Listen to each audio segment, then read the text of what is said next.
en la UCI. Paciente varón de 29 años con hepatitis B sin tratamiento, distensión abdominal, foto, articulación colateral y un tumor hepático de 20 centímetros que compromete casi todo el hígado. La pregunta que yo haría, ¿habrá algún tratamiento para ello? Bueno, sí. Una persona.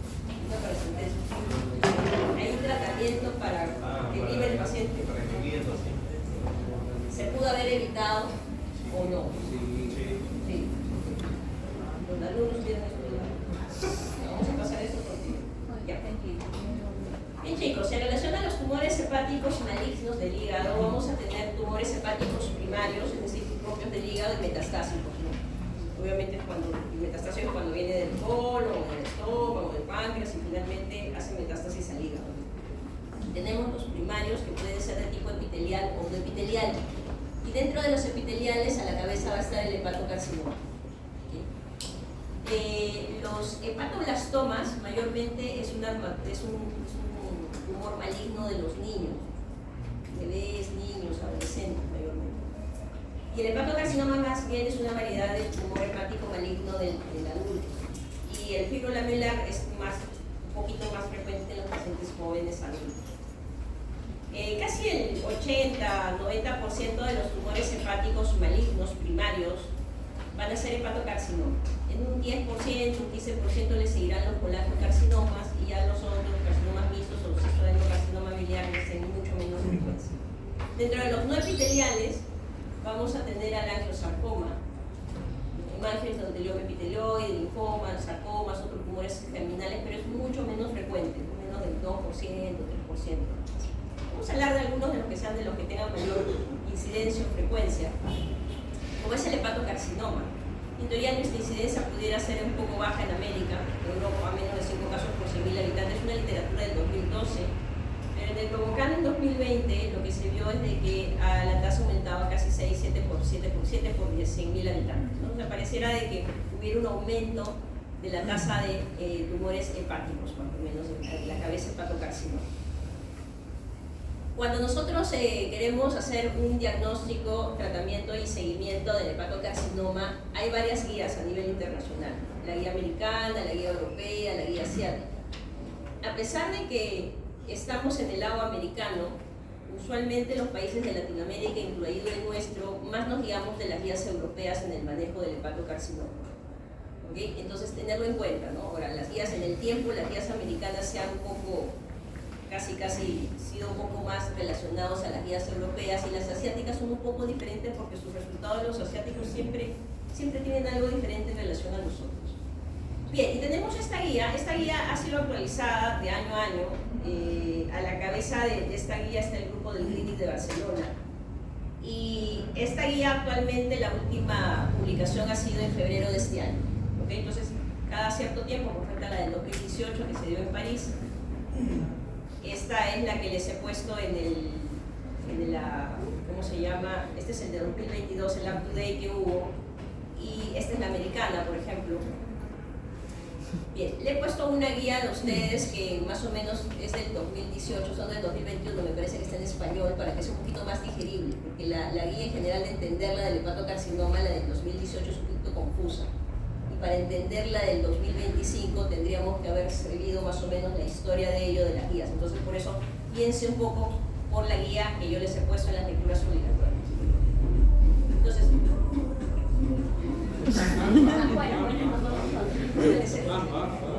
bien, mira que estaba bailando esto. Probado, precedentes. Dentro de los factores de riesgo van a estar principalmente hepatitis B, hepatitis C, alcohol y cirrosis hepática. Y obviamente la cirrosis hepática también está muy relacionada justamente a estos factores de riesgo.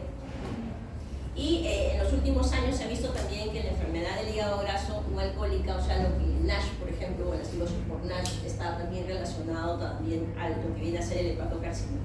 Esta es la guía que les he puesto 2021, que está en español, que está dentro de sus lecturas obligatorias, que como le digo es bastante más digerible que las anteriores, y las que vienen también posteriormente a ella.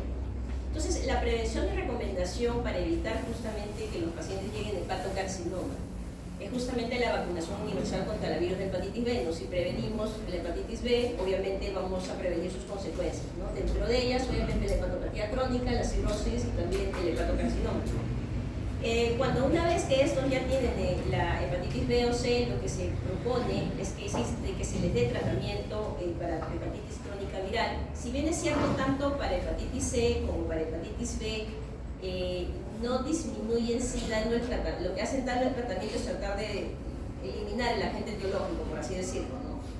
No disminuye mucho el tema de aparecer hepatocarcinomas o hepatocarcinomas de novo, pero sin embargo en algo ayuda a que al negativizar estos pacientes no puedan seguir propagando la enfermedad a otros y por un tema de cadenas evitar justamente que el hepatocarcinoma se presente en otro tipo de pacientes. Es importantísimo la vacunación en hepatitis B y mantener una estrategia de vigilancia en este tipo de pacientes, porque no vamos a poder, una vez que ya tuvieron hepatitis B o hepatitis C, vamos a poder tratarlo del virus, pero no vamos a poder evitar que pudieran llegar al hepatocarcinoma. Entonces, ¿qué hacemos? Que este es justamente nuestro grupo de screening. ¿Okay? Entonces, el screening del hepatocarcinoma debe hacerse en pacientes, o sea, ecografía abdominal cada 6 meses, y de hecho, cuando ustedes tienen un paciente con cirrosis hepática, independientemente de la causa, o tengan un paciente con hepatitis B o hepatitis C, estos pacientes el paciente lista de espera para trasplante, la ecografía se tiene que hacer cada 6 meses, y a veces eso no sucede. Los pacientes lo diagnostican de cirrosis, hepatitis B o C, y dicen que lo envíen al gastro. A veces el gastro, si no conoce de las guías, simplemente le da vitaminas, de repente algo de furosemide, pirolactonas, así, pero no recomienda muchas veces esta ecografía abdominal justamente porque este es el grupo de riesgo para hacer hepatocarcinoma y que hay que hacerlo cada 6 meses. Diferentes, digamos, en ecografía puede verse de hiperecoico, no tiene una cosa muy clara, es algo que sea por contraste, ¿no? Que no tenemos acá. Y cuando hacemos en este screening y este nódulo es de menos de 1 centímetro, aparece un nódulo que no estaba antes, entonces hay que repetir la ecografía no cada 6 meses, sino cada 3 o 4 meses y ver, ¿no? durante cuanto menos un par de años, ¿no? Si vemos de que esté estable, volvemos al cribado convencional, que es cada 6 meses hacer la ecografía en estos pacientes. Y cuando crecieras, en el caso de que tiene menos de 1 centímetro, pero le hago la ecografía de repente a 4 meses y encuentro que está de repente 1 centímetro, 1.5, entonces ya comienzo vuelvo a esa parte del algoritmo que son los mayores de 1 centímetro de inicio. Cuando encontramos un nódulo de más de 1 centímetro o que de inicio fue menos de 1 y comenzó a crecer a más de 1, entonces tenemos que tomar una tomografía trifásica. En hígado no basta con poner tomografía con contraste, sino hay que poner tomografía trifásica. Las 3 fases significan fase arterial, fase venosa y fase de equilibrio. Que básicamente le colocan el contraste al paciente y los primeros 30 segundos hay una primera toma que es la arterial, después al minuto que es la fase venosa y después prácticamente a los 1 minuto y medio más o menos que es la fase de equilibrio. Y en esas fases lo que vamos a poder ver qué tipo de tumor pudiera ser, o lo más probable que sea. En el caso del hepatocarcinoma hay un tema que es bastante patognomónico, y es que en la fase arterial capta contraste y en la fase venosa borra el contraste o lava el contraste, lo que dicen en inglés el washout. Entonces cuando uno ve esto, paciente cirrótico, esto es hepatocarcinoma, incluso no necesita biopsia. ¿Okay? Si lo viéramos en un hígado no cirrótico, también nos llamaría la atención de que esto es probablemente un hepatocarcinoma, pero en el hígado no cirrótico hay también la connotación de que pudiera tratarse de otros tumores. En el hígado cirrótico lo más frecuente es el hepatocarcinoma. Si la tomografía con contraste trifásico tuviéramos todavía la duda y no sabemos si realmente esto es o no es un hepatocarcinoma o algún otro tumor, entonces vamos a una resonancia magnética trifásica. Vamos a la resonancia magnética trifásica. Y cuando esta también nos genera alguna duda, entonces iríamos a una resonancia magnética de abdomen trifásica con sustancia hepatoespecífica. Y esta sustancia hepatoespecífica nos va a ayudar incluso más a poder discernir si esto se trata de un hepatocarcinoma o de algún otro tipo de tumor, o de repente no es un tumor, sino solamente es un nódulo de regeneración. Y en el caso que a pesar de eso siguiera la duda, ahí recién iría la biopsia en los pacientes con cirrosis o con hepatopatía crónica. Este es el patrón característico.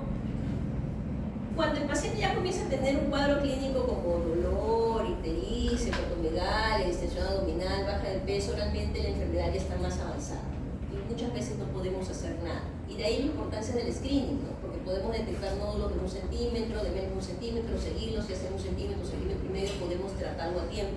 Y cuando ya nos aparece un paciente que por más que sea joven, tiene un tumor muy grande y está muy avanzada la enfermedad, y no podemos hacer absolutamente nada, solamente ver cómo fallece el paciente.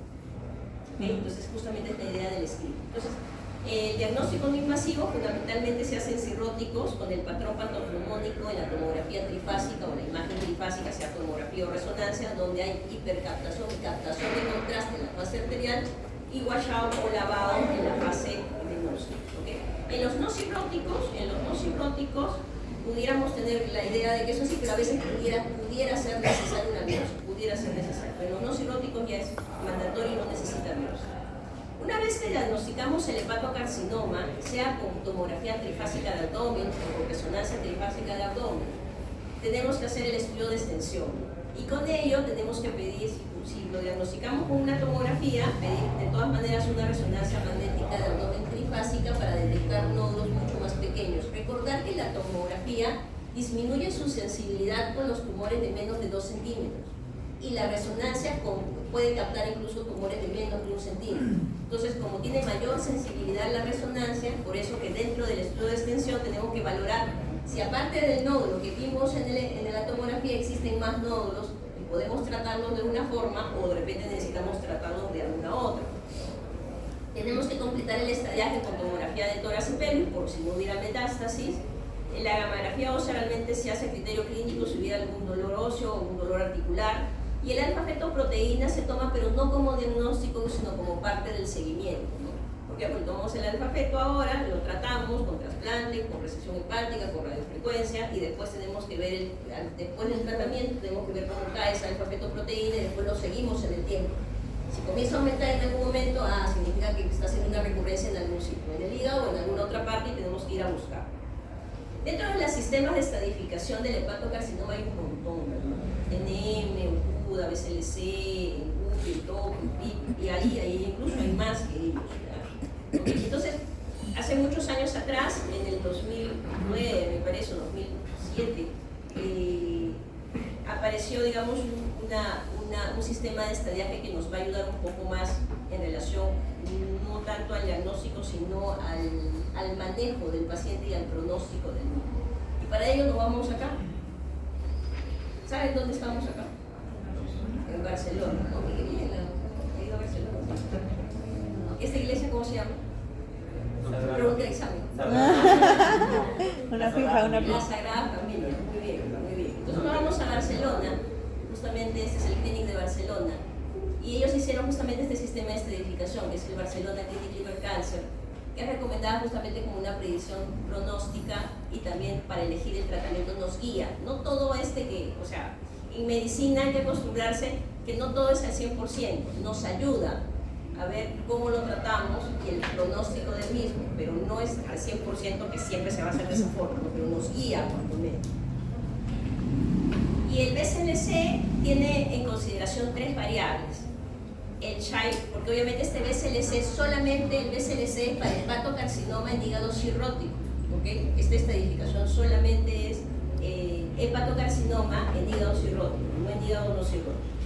Entonces, entra a tallar la variable del CHAI, ¿no? Que obviamente si es cirrótico tendremos que ver si es A, B o C, tiene que ver en algo lo que viene a ser relacionado al TNM, al tamaño del tumor, si hay invasión vascular o no, si es uninodular, binodular o trinodular, si hay metástasis a distancia o no.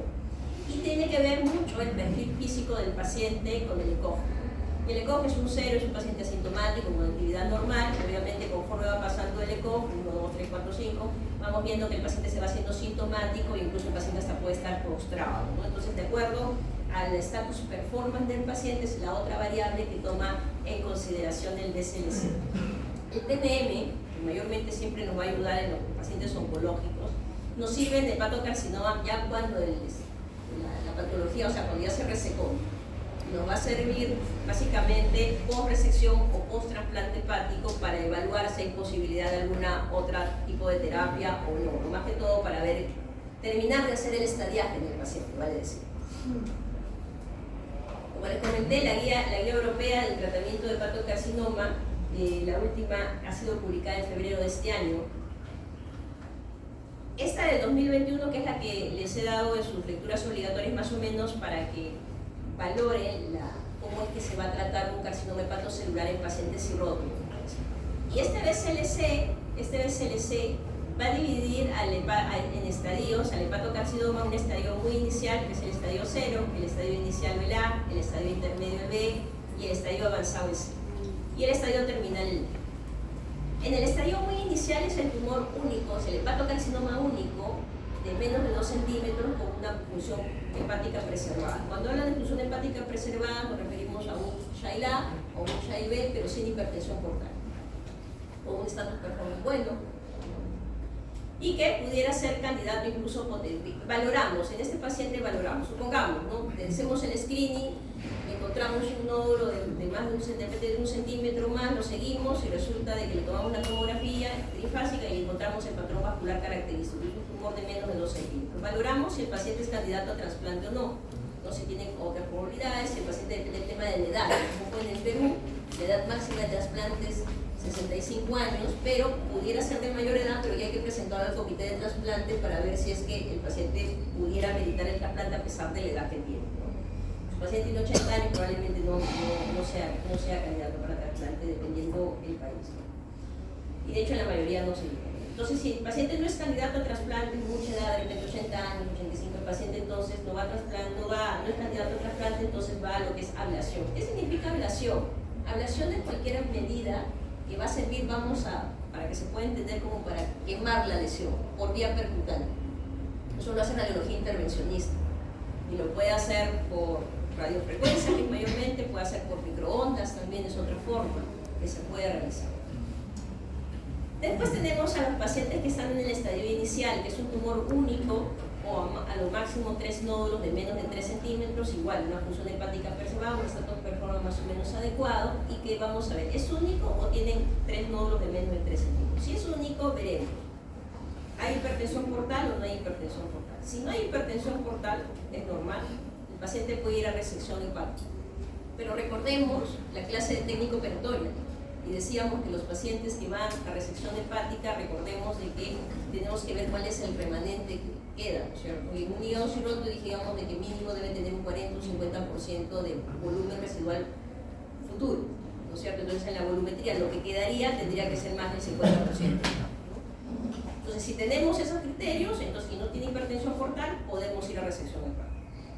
Pero si tiene hipertensión portal, entonces el paciente veremos, tiene enfermedades asociadas con movilidades importantes que pueda permitir el trasplante o no, porque sería lo ideal en este tipo de pacientes. Si no tiene enfermedades asociadas, aparte obviamente de su cirrosis con hepatocarcinoma, el paciente iría a trasplante.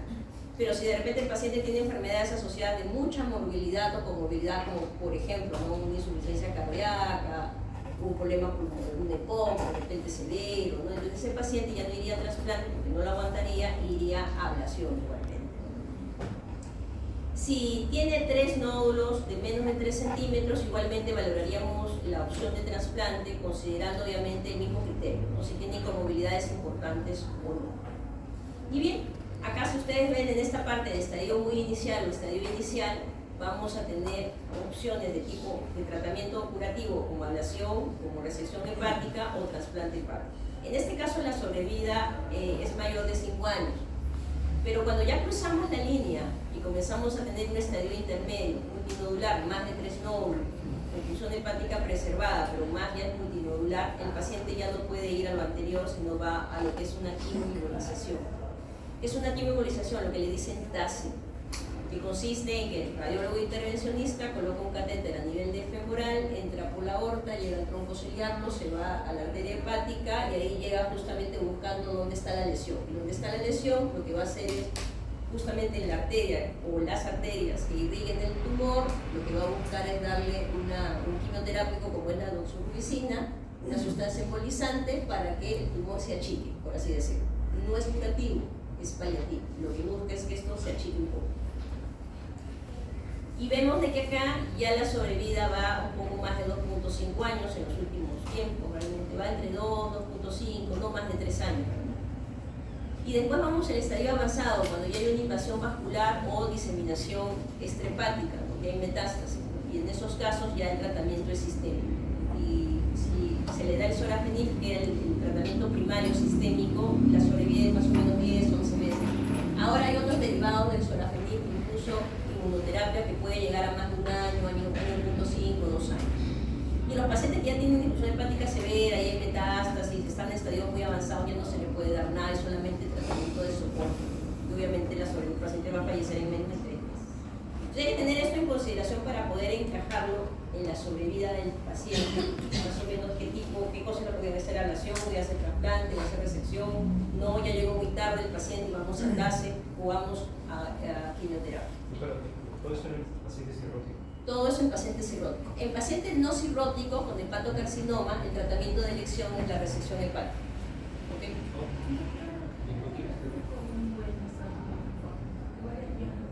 El buen estatus performance en relación al BCLC se refiere al ECO. Eso. En paralelo hemos puesto la escala de Karnofsky y según eso vamos a ir catalogándolo en dónde va a ir el paciente.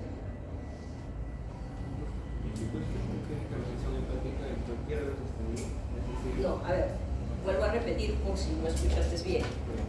Paciente cirrótico con hepatocarcinoma es el BCLC, la alternativa que hemos comentado hace un momento. Paciente no cirrótico con hepatocarcinoma, el tratamiento de elección es la resección hepática. Y nos iríamos a remontar a la clase de técnica operatoria. En un hígado no cirrótico, normal, sin quimioterapia anteriormente que le hayan dado, podemos resecar todo lo que fuera necesario, pero lo mínimo que tenemos que dejar es un 20 o 25% del volumen del futuro remanente hepático. ¿Okay? Si es un paciente que estuvo de repente con quimioterapia, algún tipo de hepatopatía, hepatitis B, hepatitis C, ahí tendríamos que dejar más o menos como dejamos con los hígados por quimioterapia, un 30% de repente. ¿Okay?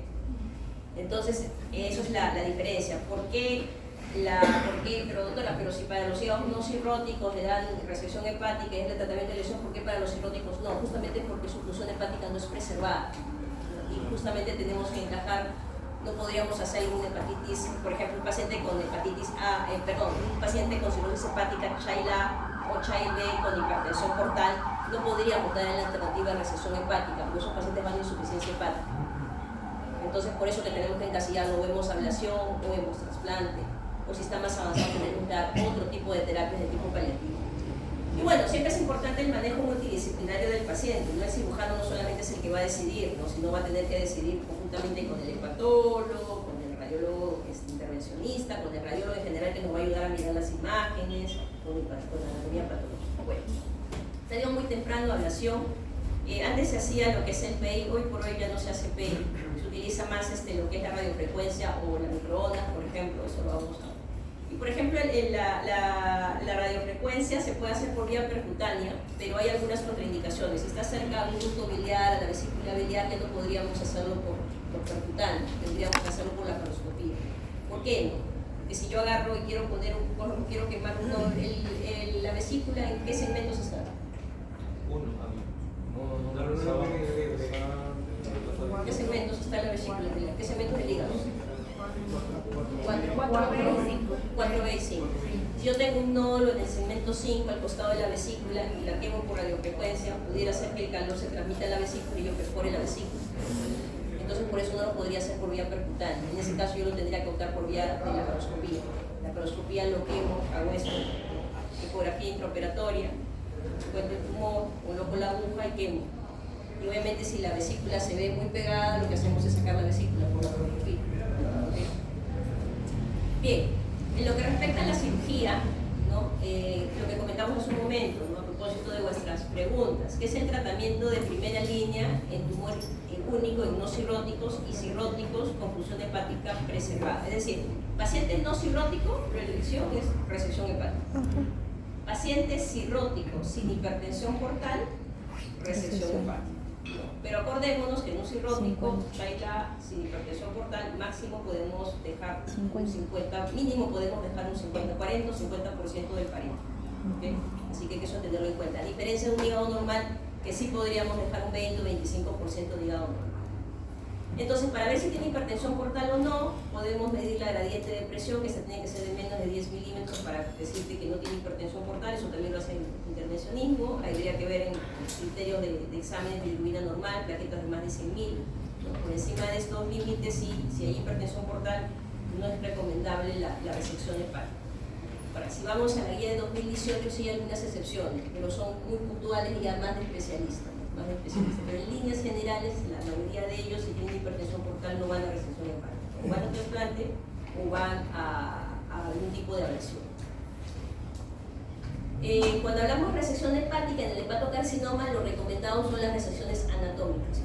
Todo lo que comentamos del Bisbal, segmentotomía, seccionectomía lateral izquierda, hepatectomía, ¿no? ¿Por qué? Porque básicamente su propagación es vascular, netamente vascular. Entonces tenemos que seguir un segmento para poder llevarle al RC. Esto lo avanzamos porque esto ya lo hemos visto en técnica.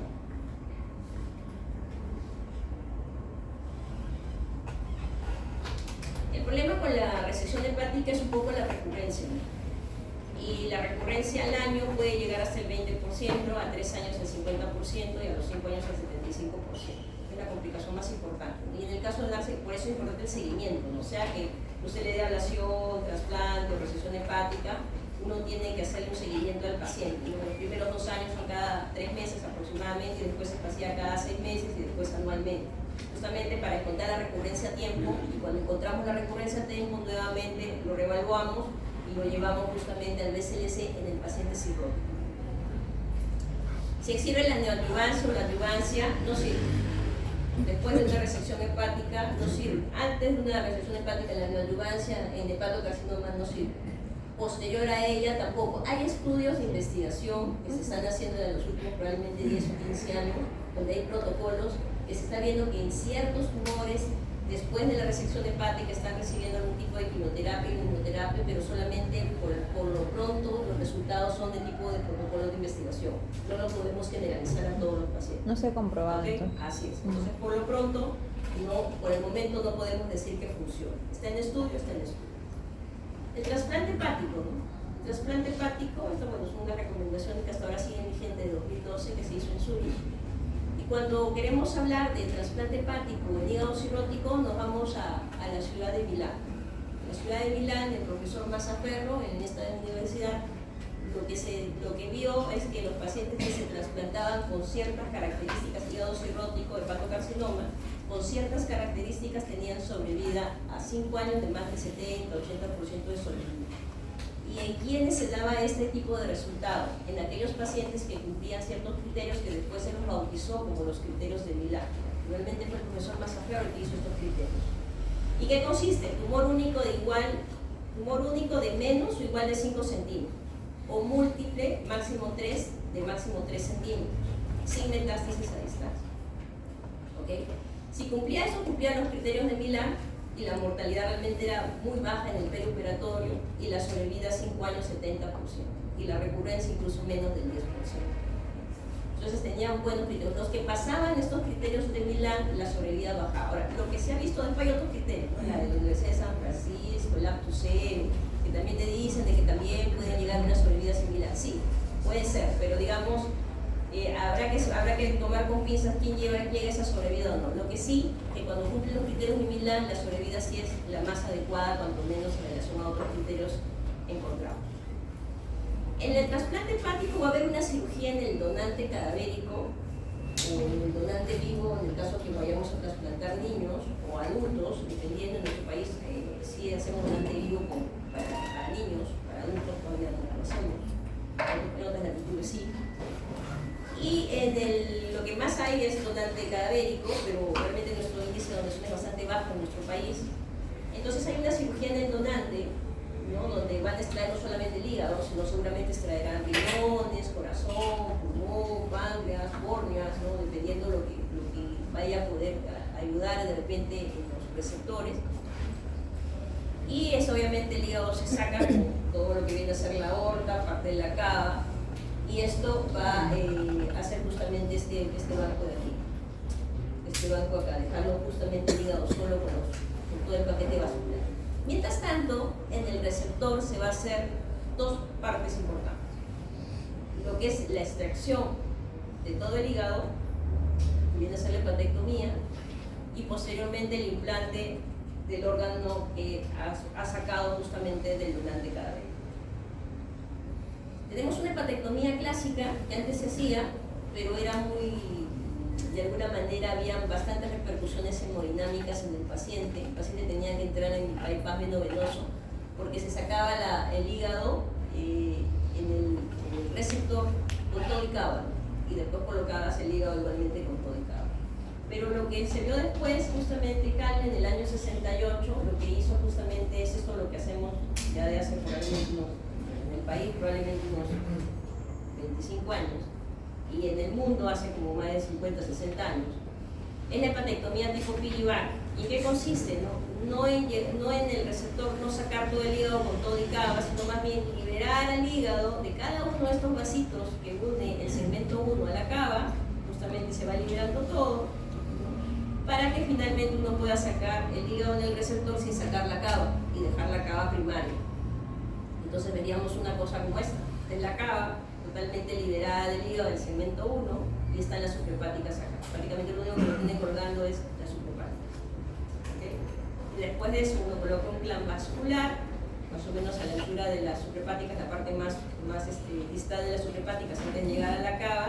Uno corta el puente entre las tres suprahepáticas y ahí justamente es donde se va a dar el injerto, ¿no es cierto? Colocamos el implante y el implante va a haber una anastomosis entre la cava del injerto y esta boca que hemos construido acá con el receptor.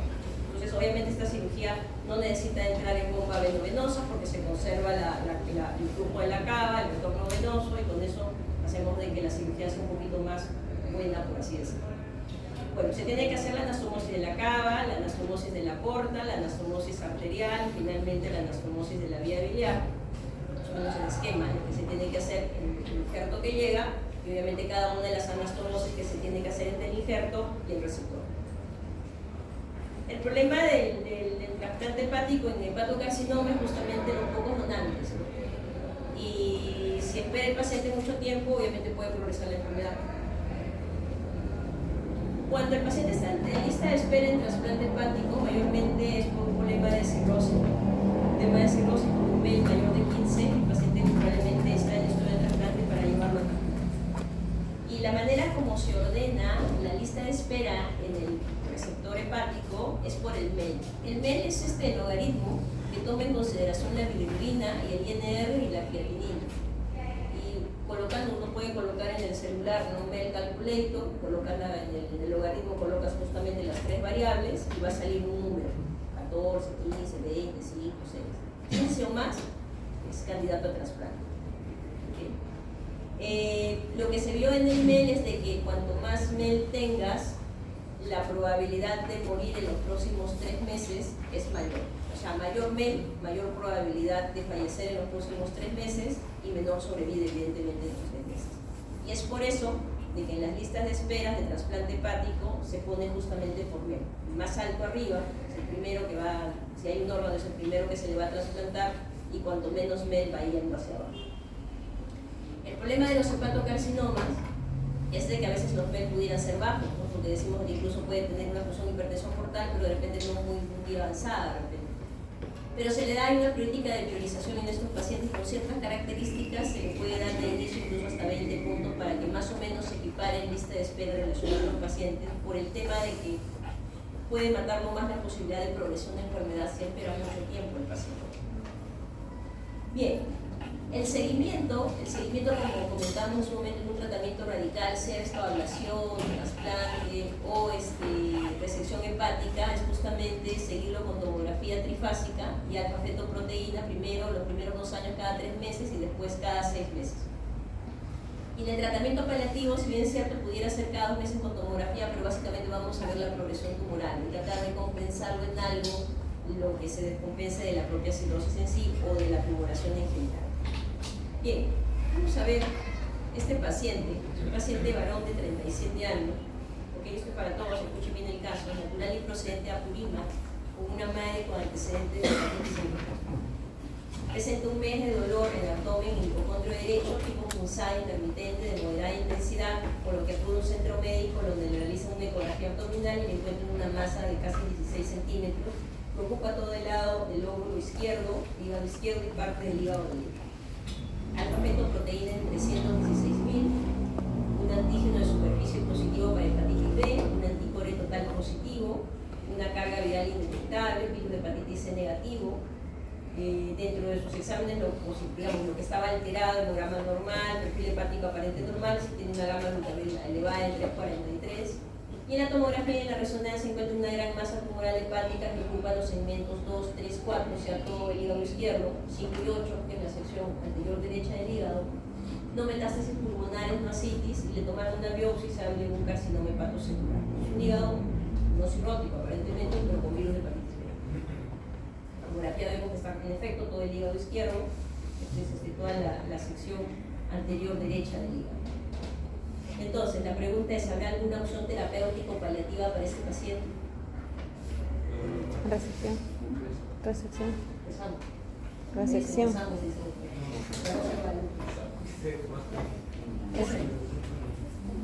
Resección. ¿Qué harías con el paciente? ¿Qué haces con el paciente? Llega el paciente y le dice, doctor, tengo esto. ¿Qué voy a hacer?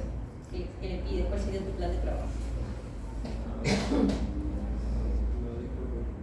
¿Qué tipo de cirugía plantearías? Porque ya llevamos técnica operatoria y ya tomamos del examen también, ¿no? Pero en primera parte, no estoy todavía para el segundo. Pero ya llevamos la clase.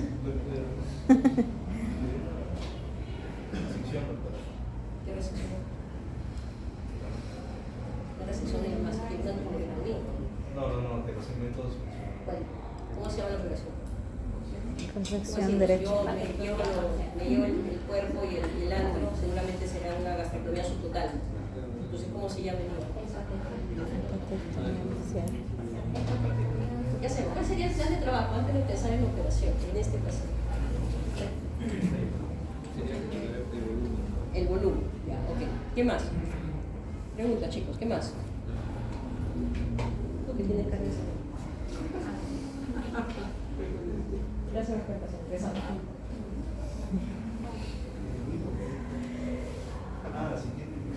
No le hagas caso. Biopsia, ya tiene la biopsia. Va a tocar si no. ¿Qué hacemos con el paciente? Medimos.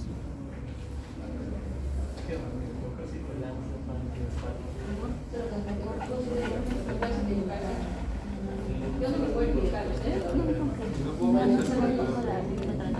Resección, pero antes de... ¿Qué cosa le pides? Todavía pide todos sus exámenes.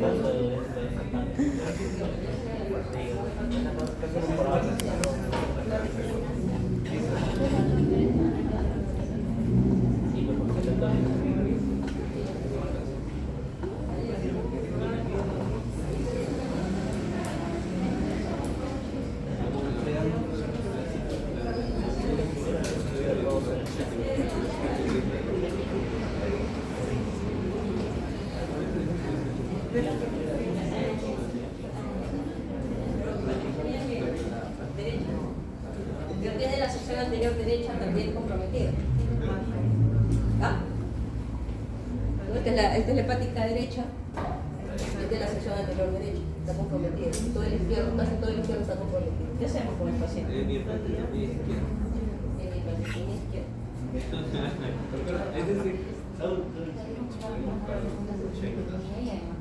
Ya, no entiendo. Puede haber hasta el 20-30% cuando no No hay es cirrótico. ascitis, no hay metástasis. ¿Qué hacemos?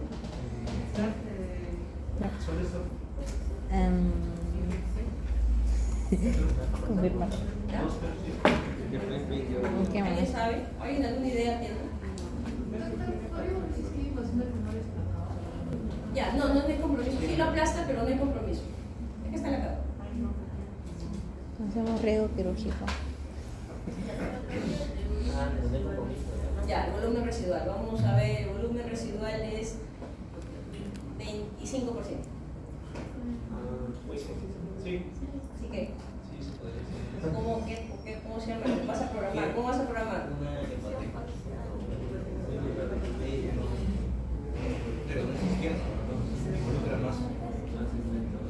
¿Cuál hacemos? ¿Qué hacemos, chicos? Su riesgo quirúrgico primero. ¿Qué hacemos? Nada. paciente con No, bueno, sí, pero ¿qué tipo de hepatectomía? ¿Cómo se llama la hepatectomía? ¿Cómo se llama el caballo blanco de San Martín? Hepatectomía derecha. San Martín. tenía un caballo. A ver, si vamos a, pregunto yo, si está comprometido todo el lado izquierdo, y voy a sacar también la sección anterior derecha, porque también está comprometida, ¿cómo se llamaría el tipo de resección hepática? Subtotal. ¿Cómo? Hepatectomía izquierda extendida, así es como se llamaría. Bien, entonces esto fue en 2017, ¿no? Y justamente lo que está comentando su compañero de hepatectomía izquierda ampliada o extendida, la que se tendría que hacer, y fue lo que se hizo. Le quedó solamente la sección posterior derecha del hígado. Y en el año siguiente, 2018, a los 9 meses, se encuentra, en el seguimiento, se encuentra este nódulo que pareciera que captara contraste, justo en el margen de la resección. Aparentemente el borde salió no comprometido y todo. ¿Qué hacemos con el paciente? Empezamos.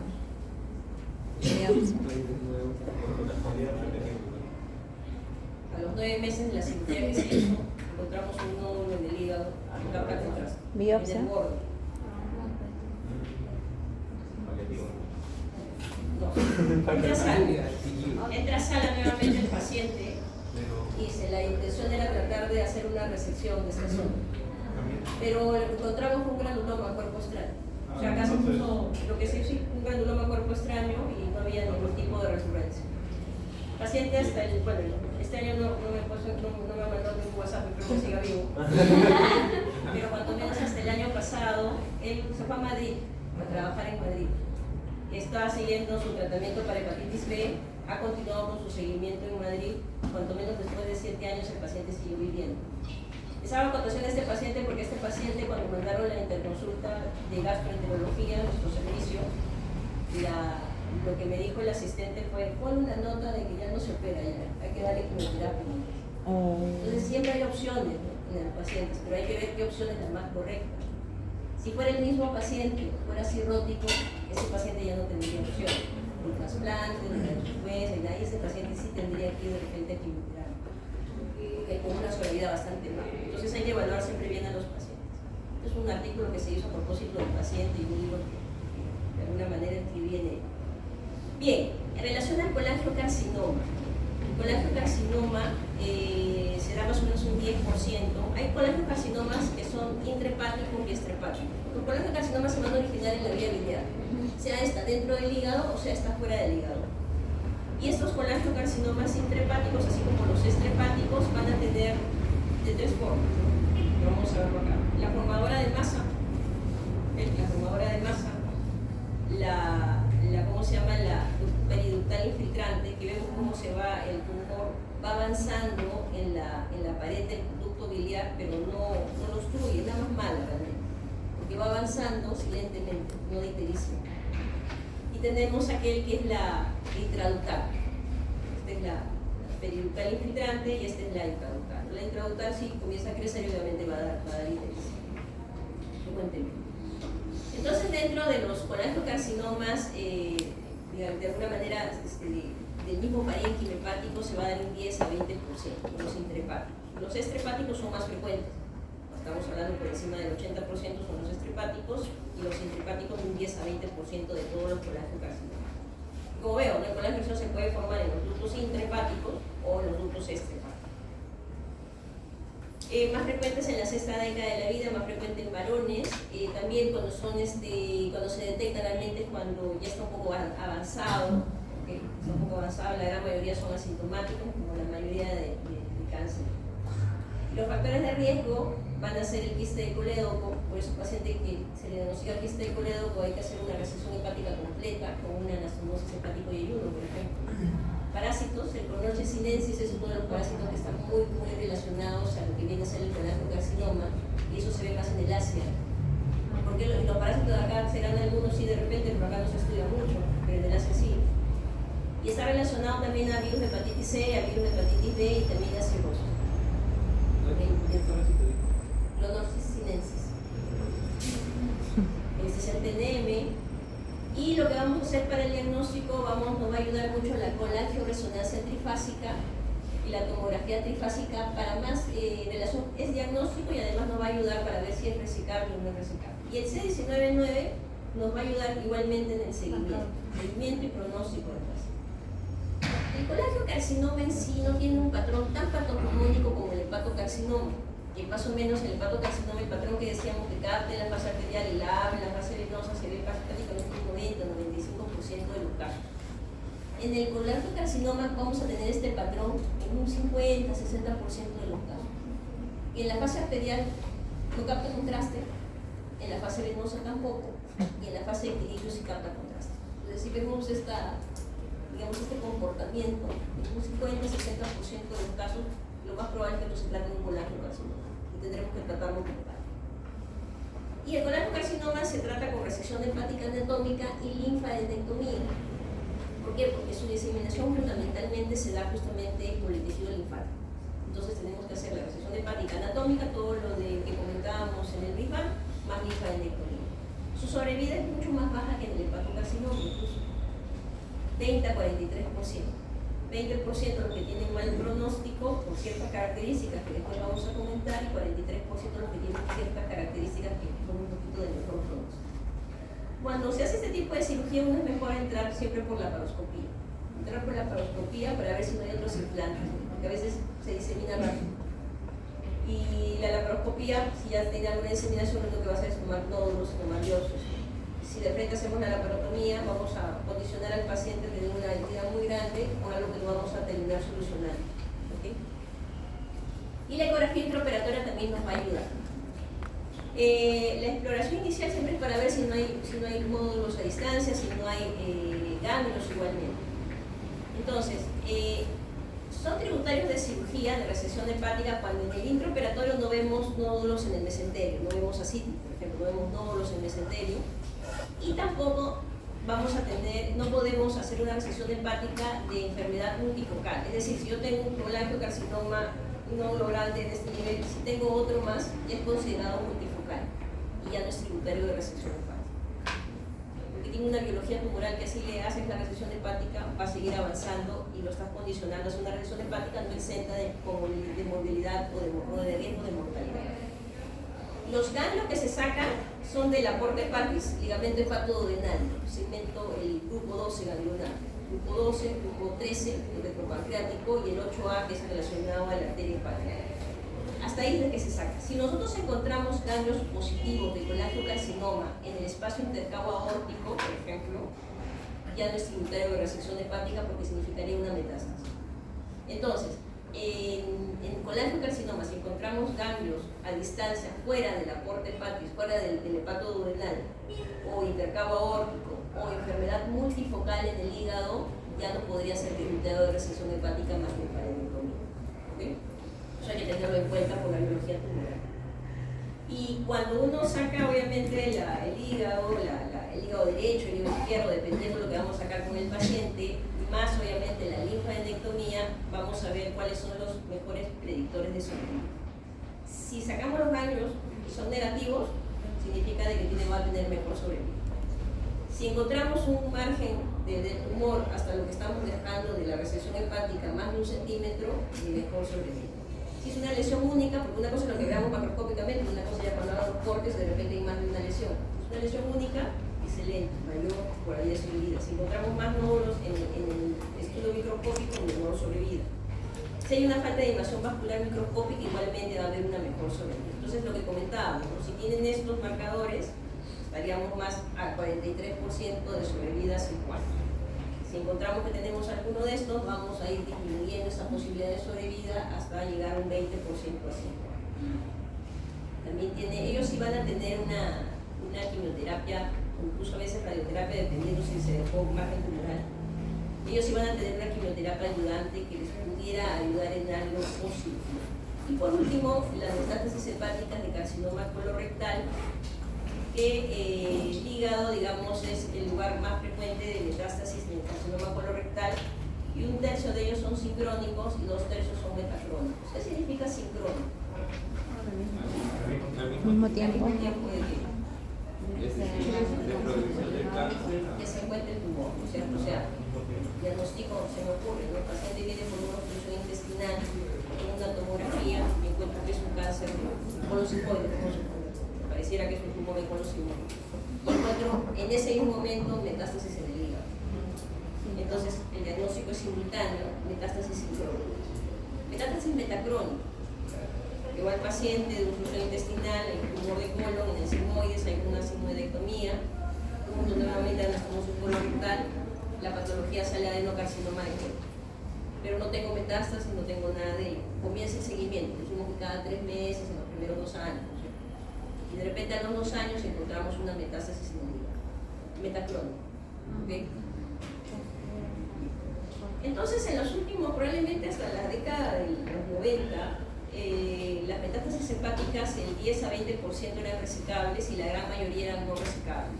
Entonces, cuando el paciente era resecable, la sobrevida podía llegar hasta el 60%, 35, casi 60%.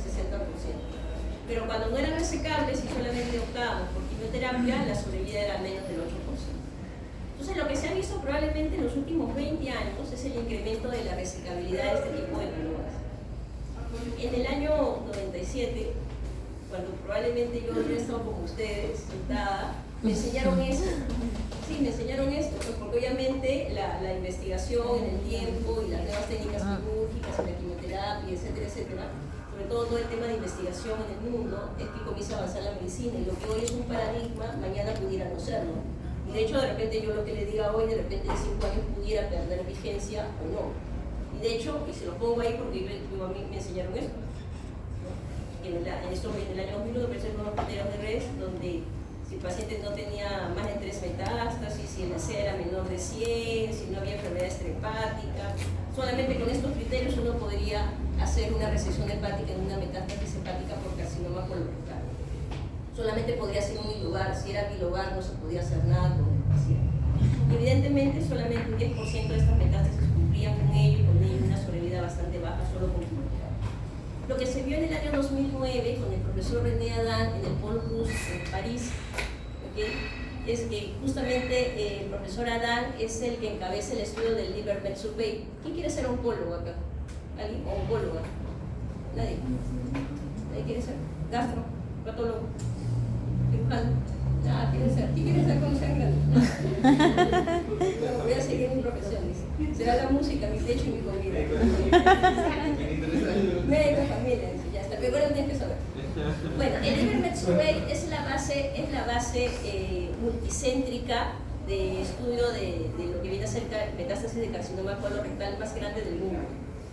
Y casi, digamos, gracias a esos estudios es que han ido mejorando muchos de nuestros resultados en el mundo. Entonces, ¿qué es lo que se vio a partir del 2009? Lo que hoy enseñamos, que no importa lo que saques, lo importante es lo que dejas. Entonces podemos resecar todas las metas, no importa si es una, dos, si tengo un lóbulo, si tengo todo lo que fuese. Si cuanto menos dejamos, cuanto menos un 20% del volumen residual funcional en un hígado sano. Y incluso si hay metástasis extrahepáticas que antes no se podían encontrar, metástasis hepática o metástasis de pulmón, ya no se puede hacer nada. A partir de 2009, si tenemos una metástasis en pulmón y esto puede ser resecado por cirugía de tórax o con quimioterapia, esto puede solucionarse, podemos dar tratamiento a la metástasis hepática. Entonces, el paciente con metástasis hepática de carcinoma colorectal hay que ponerle la cruz y claramente hay que ver si es posible o no su resección. La edad es un límite, lo que se vio es que no, los adultos mayores, si bien es cierto su sobrevida un poco menos, los menores de 70 años su sobrevida es un poco mayor que los de menores de 70 años, sin embargo vemos de que la sobrevida, por ejemplo, en los mayores de 70 años es del 36%, mucho más del 8% si solamente se le condenara a dar quimioterapia, por ejemplo. ¿Okay? ¿Qué más vemos? Las metástasis resecables. Igualmente, con la mejora de la quimioterapia, la inmunoterapia, los anticuerpos monoclonales, lo que se vio es la quimioterapia de conversión. Lo que antes pudiera ser irresecable, con quimioterapia de rescate se podría ser resecable. Unos 6 ciclos, 3 ciclos o 6 ciclos, dependiendo del tamaño. La mejora de las técnicas operatorias, igualmente. Lo que comentamos en la clase de técnica operatoria de la embolización portal, por ejemplo. Hacíamos de canibulizar un lado del hígado, hacemos crecer el otro lado y por lo tanto podemos hacerle una cirugía posterior a la embolización portal. O la cirugía en dos tiempos, como acá, ¿no? Por ejemplo, acá es pilobar. Un hombro en el derecho, un hombro en el izquierdo. Cuando yo estaba sentada con ustedes, ya ponían esa alternativa, no se pone. Hoy no es así, ¿no? Probablemente en los últimos 20, 25 años no es así. ¿Qué se hacía? No? Lo que se hace es lo siguiente: lo acabo en un primer tiempo, pero ¿qué lado está menos comprometido? El izquierdo. Tiene 1, 2 y 3 metástasis. Entonces hago una metastasectomía de las 3 metástasis, porque decíamos que las metástasis hepáticas de carcinoma colorectal no necesariamente tenemos que seguir un segmento, suficiente con 1 centímetro o 2 centímetros alrededor de la metástasis, por el tipo de biología tumoral que es mucho más benevolente que el hepatocarcinoma o el colangiocarcinoma. Entonces limpiamos el lado izquierdo, en la cirugía ligamos la punta derecha, si es que este volumen es insuficiente, esperamos las 3-4 semanas, nueva volumetría, mejora el volumen de acuerdo a las características del paciente y lo podemos ofrecer en hepatectomía derecha. Igualmente, ¿no? Podemos mezclar no solamente la resección hepática, sino también la radiofrecuencia en el intraoperatorio que antes no se hacía.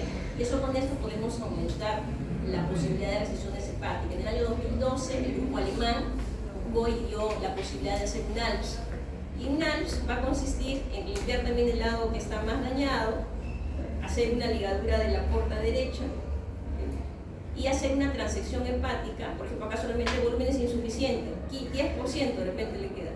Limpiamos el lado que está mejor, que es la sección lateral izquierda, se limpia, nos hacen las metastasectomías, se liga la porta derecha, hago la transección hepática, pero no completo la resección, solamente corto como esa resección anterior, que va de la parte anterior a la posterior, sin cortar la irrigación en esta zona.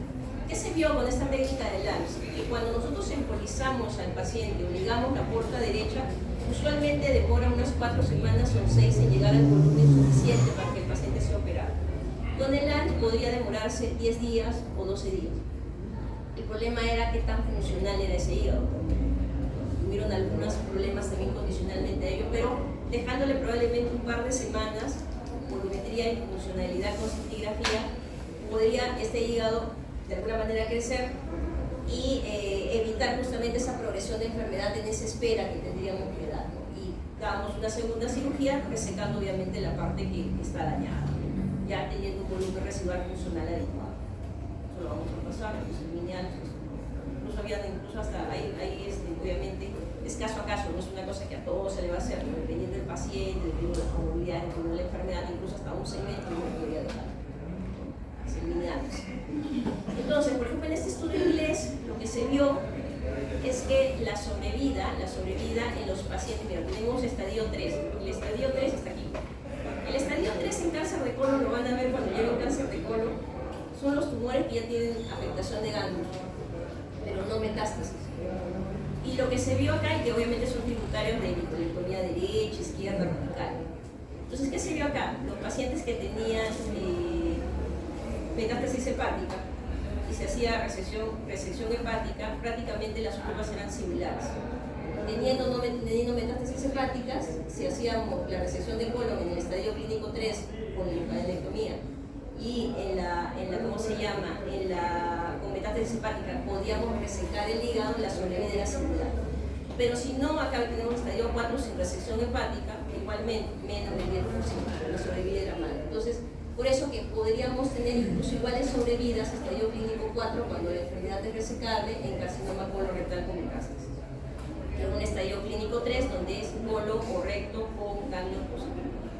Importante ver el status performance del paciente, las características del tumor primario, llegar a un R0, es decir, que no haya enfermedad ni microscópica, el margen de resección suficiente 1 milímetro, no necesitamos más de 1 centímetro como el colangiocarcinoma, es suficiente remanente hepático, que la técnica quirúrgica sea la más adecuada, recordar que en metástasis hepática incluso hasta podemos ahorrar parénquima, hay otras técnicas mucho más avanzadas que incluso es con circulación extracorpórea y sacar una parte, como si hicieras una autotransplante, pero que sacas el hígado, sacas las metástasis y lo vuelves a colocar. No solamente son técnicas obviamente de rescate, muy avanzadas, no solamente para que lo tomen en cuenta, no les voy a preguntar eso evidentemente. Entonces, ¿qué se vio en los últimos 25, 30 años probablemente? Que los que no eran resecables, que eran 10 a 20% con los criterios extendidos, con la quimioterapia de compresión y con las técnicas quirúrgicas más avanzadas, podían llegar a un 50-60% de pacientes que podrían ser resecables. Y y con ello incluso llegaron a un 60% de sobrevida a 5 años en este tipo de pacientes. Y por último, en relación al cistoadenocarcinoma, que es un paciente, que es un tumor, es el único tumor quístico maligno del hígado, y que hay que tenerlo en cuenta porque lo podemos confundir con un quistidatídico, por ejemplo. Entonces, a veces cuando no se sabía esto, había la tragedia de que un quistidatídico usualmente lo que es estrechar el hígado, histerectomía parcial, lo drenas. Si haces esto en un cistoadenocarcinoma, lo que haces es diseminar la enfermedad y obviamente el paciente se muere más rápido. Entonces hay que tomar en cuenta este tipo de, cuando son masas quísticas, no necesariamente van a ser quistes hidatídicos.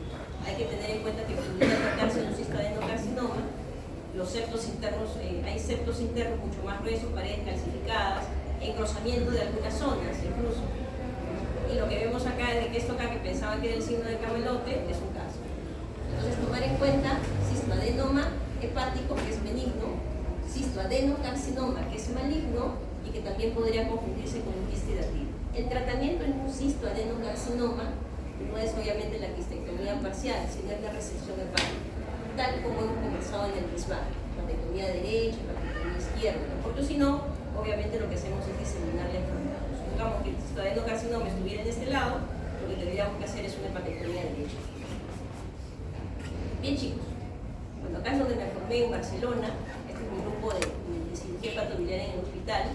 Solamente comentarles una cosa antes de acabar, esa relación de que en medicina nos falta mucho por hacer, y de hecho nos falta demasiado, más en nuestro país probablemente. Entonces solo el estudio y el entrenamiento constante en nuestra especialidad, la que fuese, puede ser cirugía, puede ser medicina de familia, la que fuese, y la investigación va a ser posible que se rompan los paradigmas de hoy. O sea, lo que yo les estoy enseñando hoy, pudiera ser que en el futuro cambie, pudiera ser, porque justamente para eso está la investigación. De ahí es importante que ustedes sigan estudiando, entrenando,